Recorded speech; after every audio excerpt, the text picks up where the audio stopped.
Bonjour mes chers frères et sœurs. Que la paix et la grâce de notre Seigneur Jésus-Christ soient avec chacun de vous en ce jour béni. Quelle joie immense de pouvoir nous rassembler, même virtuellement, pour partager la parole qui nous nourrit et nous fortifie. Aujourd'hui, nous sommes invités à plonger dans un récit puissant. Un récit qui parle d'intégrité, de tentation et de la fidélité inébranlable de Dieu au milieu des épreuves. Ouvrons nos cœurs et nos esprits à la lecture de Genèse chapitre 39, versets 7 à 23. Après ces événements, la femme de son maître jeta les yeux sur Joseph et dit « Couche avec moi ». Mais il refusa et dit à la femme de son maître « Voici, mon maître ne s'occupe de rien avec moi dans la maison, et il a mis entre mes mains tout ce qu'il possède. Il n'y a personne de plus grand que moi dans cette maison, et il ne m'a rien interdit excepté toi, parce que tu es sa femme. Comment pourrais-je commettre un aussi grand mal et pécher contre Dieu ?»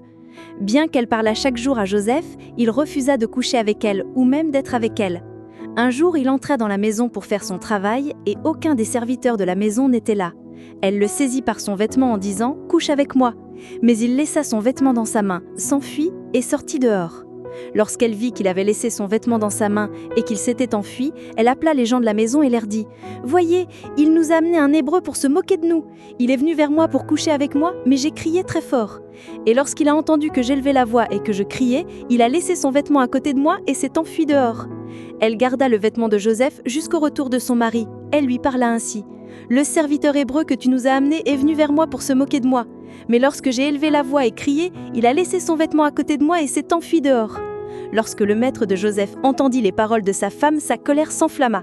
Il prit Joseph et le jeta en prison, à l'endroit où étaient enfermés les prisonniers du roi. C'est là que Joseph resta. Mais l'Éternel fut avec Joseph.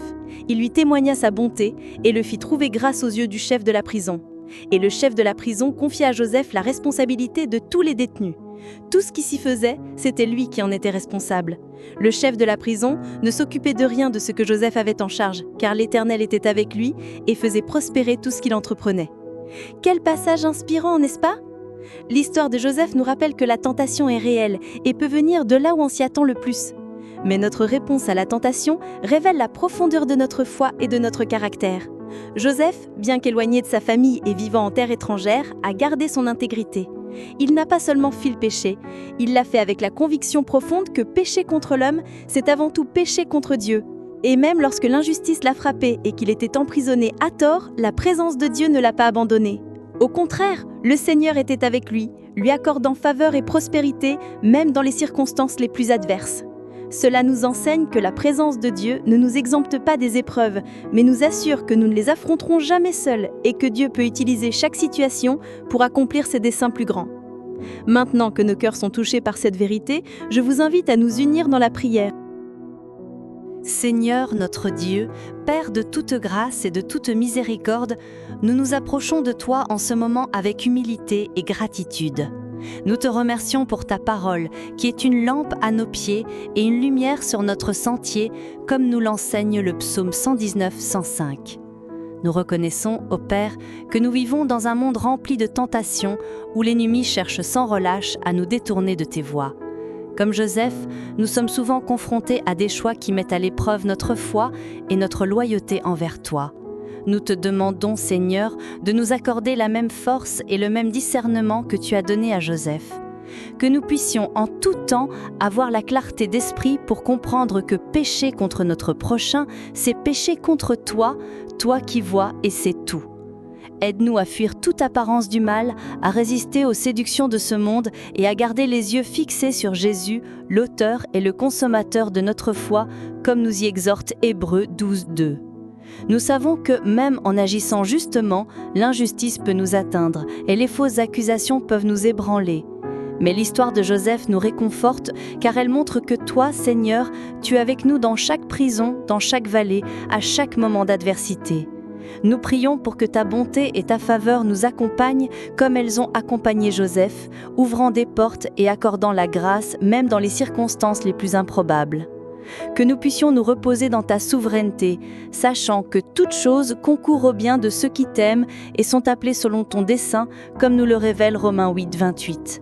Fortifie-nous afin que dans les difficultés, notre foi ne défaille pas, mais soit purifiée et rendue parfaite. Que ton Saint-Esprit nous guide, nous console et nous rende capables de vivre une vie qui te glorifie en tout. Nous plaçons notre confiance dans ton amour inébranlable. Au nom de Jésus, notre Sauveur. Amen. Mes bien-aimés, que le message d'aujourd'hui résonne dans nos cœurs. La fidélité envers Dieu en vaut toujours la peine, même lorsque le chemin semble difficile. Il est avec nous à chaque pas, transformant nos épreuves en opportunités pour manifester sa gloire. Si cette parole vous a touché, si elle fait écho à votre parcours, nous vous invitons à aimer cette vidéo, à vous abonner à notre chaîne pour ne manquer aucun de nos messages et à la partager avec quelqu'un qui a besoin d'entendre cette vérité. Laissez aussi vos requêtes de prière en commentaire, ce sera un privilège de prier pour vous. Que le Seigneur vous bénisse et vous garde, qu'il fasse briller sa face sur vous et vous accorde la paix qui dépasse toute intelligence. Que la grâce de notre Seigneur Jésus-Christ, l'amour de Dieu et la communion du Saint-Esprit soient avec vous tous, maintenant et à jamais.